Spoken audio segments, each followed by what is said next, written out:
చెరువులో పార్కుల్లో అక్రమ నిర్మాణాల తొలగింపు ప్రభుత్వ ఆస్తులను పరిరక్షించేందుకు ఏర్పాటైన Hyderabad disaster response assets protection monitoring agency HYDRAA మరో కీలక చర్య చేపట్టింది.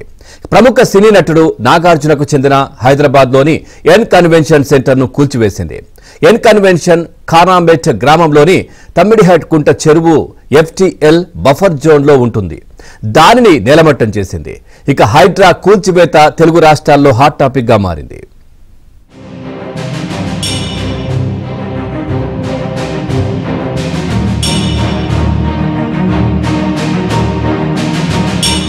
హైదరాబాద్లోని మాదాపూర్లో ఉన్న ఎన్ కన్వెన్షన్ సెంటర్ను హైడ్రా అధికారులు, GHMC, ఇరిగేషన్, రెవెన్యూ తదితర విభాగాల అధికారులతో కలిసి భారీగా పోలీసులు యంత్రాలతో కూల్చేశారు.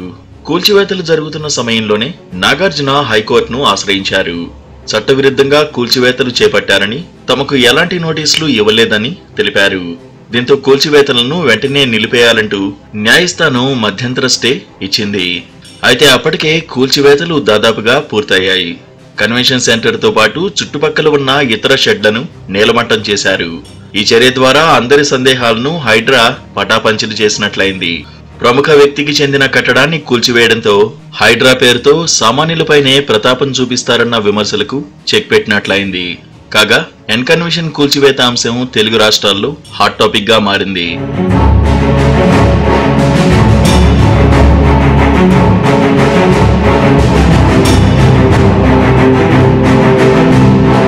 ఖానామెట్ గ్రామం సర్వే నెంబర్ 36లో 29.06 ఎకరాల విస్తీర్ణంలో తమ్మిడికుంట చెరువు ఉంది. పక్కనే ఉన్న సర్వే నెంబర్ 11/2లో సినీ నటుడు నాగార్జునకు 8 ఎకరాల భూమి ఉంది.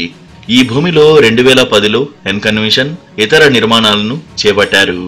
అయితే సర్వే నెంబర్ 11/2లోని 3 ఎకరాలు తమ్మిడికుంట చెరువు FTL బఫర్ జోన్లో ఉందని అధికారులు చెబుతున్నారు. ఇందులోని నిర్మాణాలనే కూల్చివేశారు. కాగా ఎన్ కన్వెన్షన్ FTL బఫర్ జోన్లో ఉందంటూ ఉమ్మడి రాష్ట్రంలోనే GHMCకి, రెవెన్యూ విభాగాలకు ఫిర్యాదులు అందాయి. 2014లో తెలంగాణ రాష్ట్రం ఏర్పాటైన అనంతరం అప్పటి ప్రభుత్వం ఎన్ కన్వెన్షన్ సెంటర్ కు నోటీసులు జారీ చేసింది. అనుమతి పత్రాలు, స్థల యాజమాన్యపు హక్కు వివరాలు ఇవ్వాలని పేర్కొంది. కానీ యజమానుల నుంచి సమాధానం రాకపోవడంతో దానిని అనుమతి లేని నిర్మాణంగా పరిగణించి కూల్చివేతకు రంగం సిద్ధం చేసింది.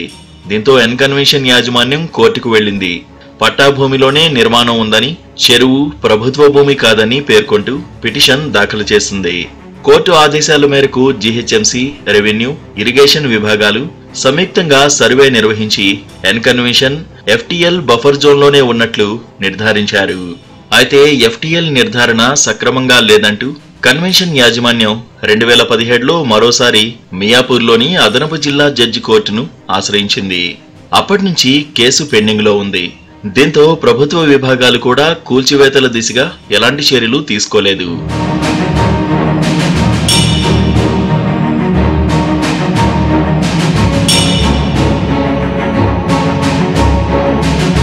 ఎన్ కన్వెన్షన్ కూల్చివేతకు ముందు హైడ్రా భారీగానే కసరత్తు చేసినట్లు సమాచారం.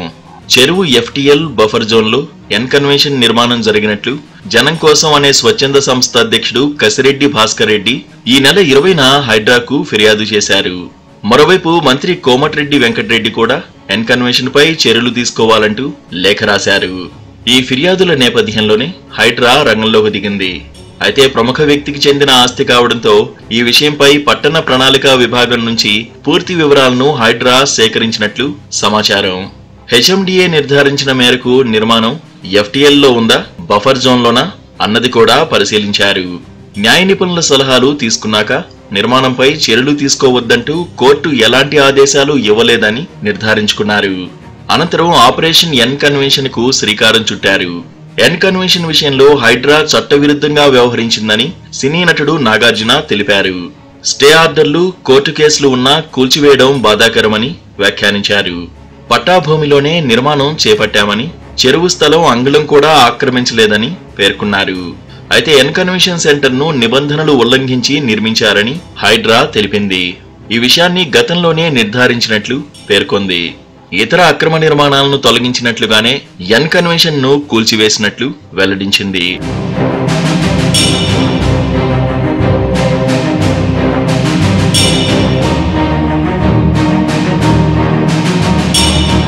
29.6 ఎకరాల విస్తీర్ణంలో ఉన్న తమ్మిడిగుంట చెరువు 10 ఎకరాలకు కుచించుకుపోయింది.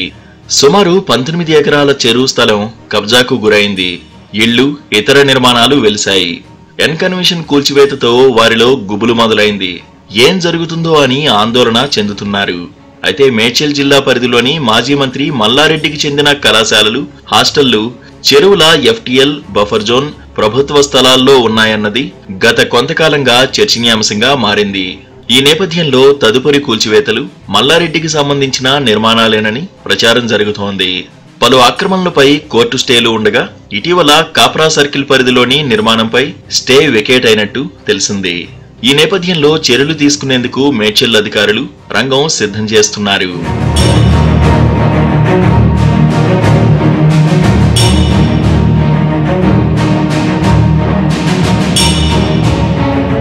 బీఆర్ఎస్ నేత జనగామ ఎమ్మెల్యే పల్లా రాజేశ్వరరెడ్డికి చెందిన విద్యాసంస్థలపై పోచారం ఐటీసీ పోలీస్ స్టేషన్లో కేసు నమోదైంది. రాజేశ్వర్ రెడ్డికి చెందిన అనురాగ్ విద్యాసంస్థలు, గాయత్రి ఎడ్యుకేషనల్ ట్రస్ట్ మేడ్చల్ జిల్లాలోని నాడెంచెరువు బఫర్ జోన్లో అక్రమ నిర్మాణాలు చేపట్టాయంటూ నీటిపారుదల శాఖ ఇచ్చిన ఫిర్యాదుతో ఈ కేసు నమోదు చేశారు. నాడెంచెరువుకు 30 మీటర్ల బఫర్ జోన్ వదిలిపెట్టి నిర్మాణాలు చేపట్టాల్సి ఉండగా సదరు విద్యాసంస్థల యాజమాన్యం ఈ నిబంధనల్ని ఉల్లంఘిస్తూ అక్రమంగా నిర్మాణాలు చేపట్టిందని ఆరోపణలు వచ్చాయి. దీంతో మండల ఇరిగేషన్ ఏఈ పరమేష్ ఈ నెల 22న బఫర్ జోన్లోని నిర్మాణాలను పరిశీలించి వాల్టా చట్టం కింద పోచారం పోలీసులకు ఫిర్యాదు చేశారు. ఈ మేరకు కేసు నమోదు చేసుకుని దర్యాప్తు చేస్తున్నట్లు సిఐ రాజు వర్మ తెలిపారు.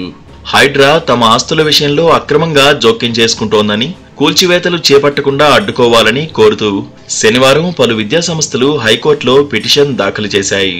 బీఆర్ఎస్ ఎమ్మెల్యే పల్లా రాజేశ్వరరెడ్డికి చెందిన అనురాగ్ యూనివర్సిటీతో పాటు Gayatri educational and cultural trust, Neelima institute of medical science తదితర సంస్థలు హౌస్ మోషన్ పిటిషన్ దాఖలు చేశాయి. వాదనలు విన్న జస్టిస్ టి వినోద్ కుమార్ ధర్మాసనం నిబంధనల ప్రకారం వ్యవహరించాలని అధికారులను ఆదేశించింది. ఈ మేరకు ప్రభుత్వ న్యాయవాది హామీ ఇవ్వడంతో కేసును ముగించింది.